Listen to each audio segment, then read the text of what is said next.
Hello மக்களே, நீங்க எல்லாரும் நல்லா இருப்பீங்கன்னு சொல்லி நான் ரொம்ப நம்புறேன். நானும் ரொம்ப சூப்பராக இருக்கேன். இன்னைக்கு என்ன வீடியோன்னு சொல்லிட்டு பார்த்தீங்கன்னா, அதுக்கு முன்னாடி நான் இப்போ வீடியோ எடுக்கிற டைம் வந்து பார்த்தீங்கன்னா 4:30 மணி.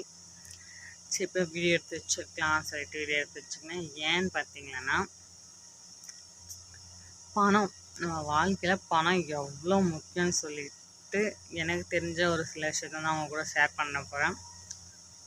பணம் இல்லாமல் எந்த விஷயத்தையும் வாங்க முடியாது, செய்ய முடியாதுன்னு சொல்லிட்டு நான் நினைக்கிறேன். ஆமாவா இல்லையான்னு சொல்லிட்டு சொல்லுங்கள். பணம் வந்து பார்த்திங்கன்னா சொல்லுவாங்க, வாழ்க்கையில் பணம்லாம் முக்கியம் இல்லை, வாழ்க்கையில் வந்து பணம் தேவையே இல்லை, எனக்குலாம் பணம்லாம் முக்கியம் இல்லைன்னு சொல்லிட்டு சொல்கிறான் பாரு, அவன் நம்ம பக்கத்துலேயே வச்சுக்காதீங்க. ஏன்னா அவன் நாளைக்கு சாப்பிட்றதுக்கு நாளைக்கு சேர்த்து வைக்கிறதுக்கு எல்லாத்துக்கும் வச்சுன்னுப்பான்.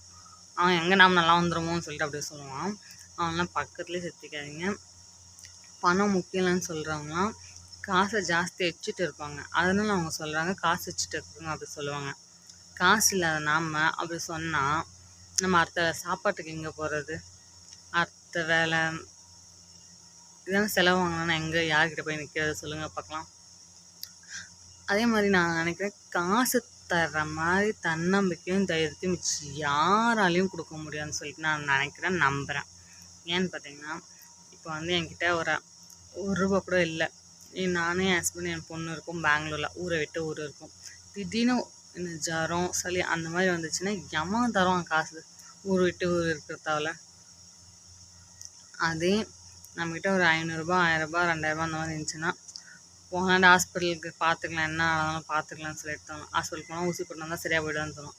அது காசு இல்லாதபோது என்ன பண்ணுறது, யார்கிட்ட போய் கேட்குறது கடவுளேன்னு சொல்லிட்டு டென்ஷன் ஆகுமா இல்லையா? அந்த டென்ஷன் வந்து எவ்வளோ டிப்ரெஷன் ஆகும், எவ்வளோ யோசிக்க வேண்டிய விஷயமா இருக்கும் இல்லையா? ஒரு ஆசைப்பட்ட பொருள் வாங்குறதுக்கும் ஆசைப்பட்ட வீடு கட்டுறதுக்கும் இடம் வாங்குறது எல்லாத்துக்கும் காசு தேவை.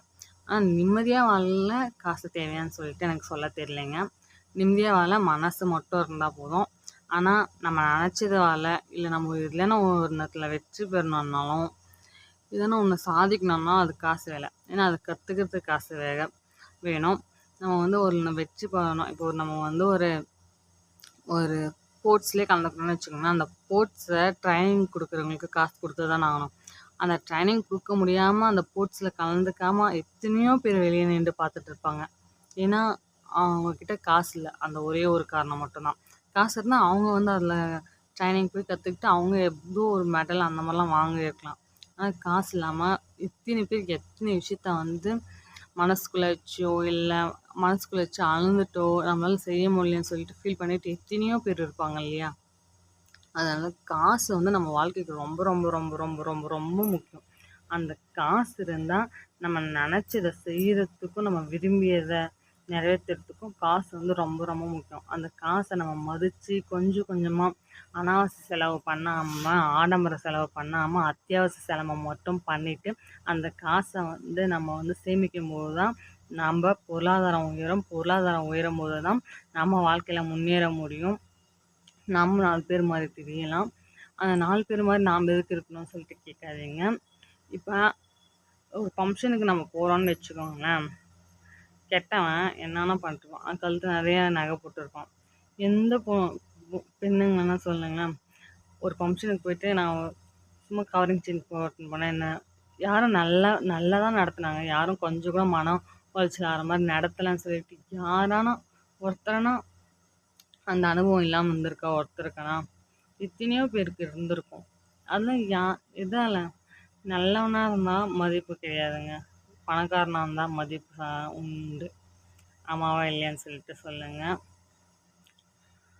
அதுவும் வீட்டில் இருக்கிற ஹவுஸ் ஒய்ஃப்க்கு எப்போவுமே வந்து பார்த்திங்கன்னா நம்ம கிட்டன்ட்டு ஒரு 1000 500 கையில் வச்சுட்டே இருக்கணும்.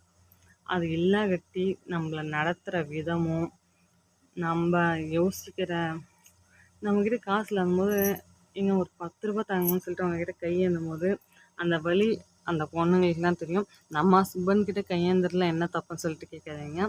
தப்புலாம் ஒன்றும் இல்லை. ஆனால் நமக்கு எந்த பொருள் வாங்கினாலும் மற்றவங்கக்கிட்ட கையேந்தும் போது அதோட வலி ரொம்ப ஜாஸ்தி தான் இருக்கும். அதை நம்ம வெளியே காட்டிக்க மாட்டோம். ஆமாவா இல்லையான்னு சொல்லிட்டு சொல்லுங்கள். எனக்கே அந்த மாதிரி ஃபீல் தான் இருந்துகிட்டு இருக்குது. நானும் சம்பாதிக்கணுன்னு தான் ட்ரை ட்ரை பண்ணிட்டு இருக்கேன். கண்டிப்பா சம்பாரிப்பேன்ட்டு ஒரு நம்பிக்கை இருக்கு. ஏன்னா, இதெல்லாம் என்னோட ஃபீலிங்ஸ தான் உங்ககிட்ட வந்து சொல்றேன். ரூ. 1வோ, ரூ. 2வோ ஆனா நம்ம கிட்ட இருக்கும்போது அதோட மதிப்பு வேற. மத்தவங்க கிட்ட இருந்து நம்ம வாங்கும்போது அந்த மதிப்பு வேற. ஆமாவா இல்லையான்னு சொல்லிட்டு சொல்லுங்க. எனக்கு தெரிஞ்சத அவங்க கூட வந்து நான் ஷேர் பண்ணியிருக்கேன். அது தப்பா இருந்தா ஏத்துக்காதீங்க. கரெக்ட்டா இருந்தா யோசிச்சு பாருங்க. பணத்த வந்து செலவு பண்ணாதீங்க. அனாவசிய செலவு பண்ணாதீங்கன்னு சொல்லிட்டு தான் நான் சொல்றேன்.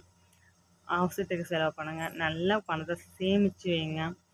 ஆனா உண்டியல்ல போட்டு சேமிச்சா அது 10 வருஷம் ஆனாலும் கூட அந்த ரூ. 10 போட்டா ரூ. 10 தான் இருக்கும். அதே ஒரு போஸ்ட் ஆஃபீஸ்ல, பேங்க்ல போட்டா அதோட காசு வட்டியா மாறும். ரூ. 1 ரூ. 2 வட்டி எக்ஸ்ட்ரா வந்தா கூட அத மத்தவங்க யாரும் நம்மளுக்கு தரமாட்டாங்க. ஒரே முட்டா நம்ம லட்சம், கோடி, 1000 அந்த மாரி போ முடியாதுங்க. 1, 1, 10, 100, 1000, 10,000 அந்த மாரி தான் போக முடியும். அதனால யோசிச்சுக்கோங்க. காசு வந்து வாழ்க்கைக்கு ரொம்ப ரொம்ப முக்கியம். நீங்கலாம் வீட்ல இருந்துட்டு என்னென்ன வேல பார்க்குறீங்க?